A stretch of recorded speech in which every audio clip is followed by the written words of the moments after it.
حضرت علی کرم اللہ وجہ الکریم کا ارشاد ہے کہ ابو ذر ایسے علم کو حاصل کیے ہوئے ہیں جس سے لوگ عاجز ہیں، مگر انہوں نے اس کو محفوظ کر رکھا ہے۔ جب حضرت ابو ذر غفاری رضی اللہ تعالیٰ عنہ کو حضور اقدس صلی اللہ علیہ وآلہ وسلم کی نبوت کی پہلی خبر پہنچی تو انہوں نے اپنے بھائی کو آلات کی تحقیق کے واسطے مکہ بھیجا کہ جو شخص یہ دعویٰ کرتا ہے کہ میرے پاس وحی آتی ہے اور آسمان کی خبریں آتی ہیں، اس کے حالات معلوم کریں اور اس کے کلام کو غور سے سنیں۔ وہ مکہ مکرمہ آئے اور حالات معلوم کرنے کے بعد اپنے بھائی سے جا کر کہا کہ میں نے ان کو اچھی عادتوں اور عمدہ اخلاق کا حکم کرتے دیکھا اور ایک ایسا کلام سنا جو نہ شعر ہے نہ کاہنوں کا کلام ہے۔ حضرت ابو ذر غفاری رضی اللہ تعالیٰ عنہ کی اس مجمل بات سے تشفی نہ ہوئی تو خود سامان سفر باندھا اور مکہ پہنچے اور سیدھے مسجد حرام میں گئے۔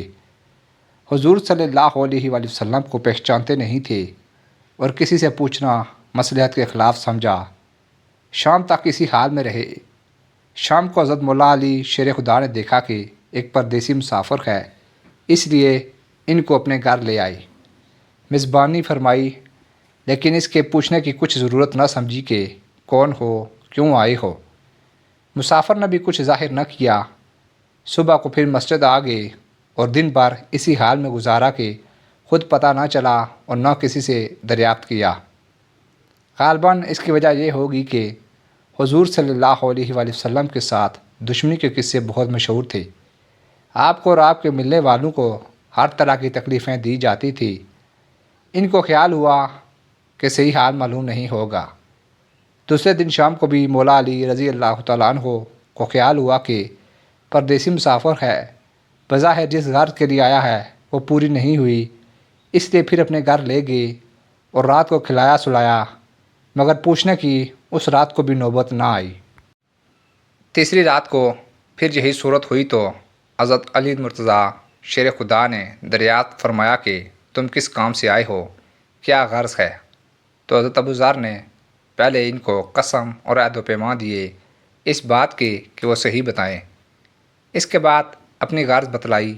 حضرت علی کرم اللہ وجہ الکریم نے فرمایا کہ وہ بے شک اللہ کے رسول ہیں اور صبح کو میں جب جاؤں تو تم میرے ساتھ چلنا، میں وہاں تک پہنچا دوں گا، لیکن مخالفت کا زور ہے، اس لیے راستے میں اگر مجھے کوئی شخص ایسا ملا جس سے میرے ساتھ چلنے کی وجہ سے تم پر کوئی اندیشہ ہو تو میں پیشاب کرنے لگوں گا یا اپنا جوتا درست کرنے لگوں گا، تم سیدھے چلنا، میرے ساتھ ٹھہرنا نہیں، جس کی وجہ سے تمہارا میرے ساتھ ہونا معلوم نہ ہو۔ چنانچہ صبح کو حضرت علی کرم اللہ وجہ الکریم کے پیچھے پیچھے حضور صلی اللہ علیہ وآلہ وسلم کی خدمت میں پہنچے۔ وہاں جا کر بات چیت ہوئی، اسی وقت مسلمان ہو گئے۔ حضور اقدس صلی اللہ علیہ وآلہ وسلم نے ان کی تکلیف کے خیال سے فرمایا کہ اپنے اسلام کو ابھی ظاہر نہ کرنا، اپنی قوم میں چلے جاؤ، جب ہمارا غلبہ ہو اس وقت چلے آنا۔ انہوں نے عرض کیا، یا رسول اللہ صلی اللہ علیہ وآلہ وسلم، اس ذات کی قسم جس کے قبضے میں میری جان ہے کہ اس کلمہ توحید کو ان بے ایمانوں کے بیچ پڑھوں گا۔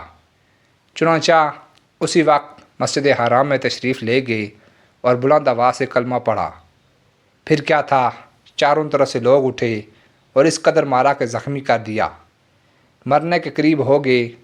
حضور صلی اللہ علیہ وآلہ وسلم کے چچا حضرت عباس جو اس وقت تک مسلمان بھی نہیں ہوئے تھے، ان کے اوپر بچانے کے لیے لیٹ گئے اور لوگوں سے کہا کہ کیا ظلم کرتے ہو، یہ شخص قبیلہ غفار کا ہے اور یہ قبیلہ ملک شام کے راستے میں پڑتا ہے، تمہاری تجارت وغیرہ سب ملک شام کے ساتھ ہے، اگر یہ مر گیا تو شام کا آنا جانا بند ہو جائے گا۔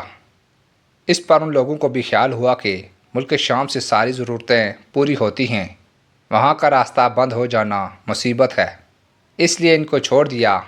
دوسرے دن پھر اسی طرح حضرت ابو ذر غفاری رضی اللہ تعالیٰ عنہ نے جا کر پھر بآواز بلند کلمہ پڑھا اور لوگ اس کلمے کے سننے کی تاب نہ لا سکتے تھے، اس لیے ان پر ٹوٹ پڑے۔ دوسرے دن بھی حضرت عباس رضی اللہ تعالیٰ عنہ نے اسی طرح ان کو سمجھا کر ہٹایا کہ تمہاری تجارت کا راستہ بند ہو جائے گا۔ حضور صلی اللہ علیہ وآلہ وسلم کے اس ارشاد کے باوجود کہ اپنے اسلام کو چھپاؤ، حضرت ابو ذر غفاری رضی اللہ تعالیٰ عنہ کا یہ فعل حق کے اظہار کا ولولہ اور غلبہ تھا کہ جب یہ دین حق ہے تو کسی کے باپ کا کیا جاتا ہے جس سے ڈر کر چھپایا جائے، اور حضور صلی اللہ علیہ وآلہ وسلم کا منع فرمانا شفقت کی وجہ سے تھا کہ ممکن ہے تکلیف کا تحمل نہ ہو۔ چونکہ حضور اقدس صلی اللہ علیہ وآلہ وسلم خود ہی اسلام پھیلانے میں ہر قسم کی تکلیفیں برداشت فرما رہے تھے، اس لیے حضرت ابو ذر غفاری رضی اللہ تعالیٰ عنہ نے سہولت پر عمل کے بجائے حضور صلی اللہ علیہ وآلہ وسلم کے اتباع کو ترجیح دی۔ یہی ایک چیز تھی کہ جس کی وجہ سے ہر قسم کی ترقی دینی اور دنیاوی صحابہ کرام رضی اللہ عنہم اجمعین کے قدم چوم رہی تھی اور ہر میدان ان کے قبضے میں تھا۔ جو شخص بھی ایک مرتبہ کلمہ شہادت پڑھ کر اسلام کے جھنڈے کے نیچے آتا تھا، بڑی سے بڑی قوت بھی اس کو روک نہ سکتی تھی، اور نہ بڑے سے بڑا ظلم اس کو دین کی شاہد سے ہٹا سکتا تھا۔ دعا ہے کہ اللہ تعالیٰ ہم سب کو بھی اہل بیت اور صحابہ کرام کے نقش قدم پر چلنے کی توفیق عطا فرمائیں۔ آمین یا رب العالمین۔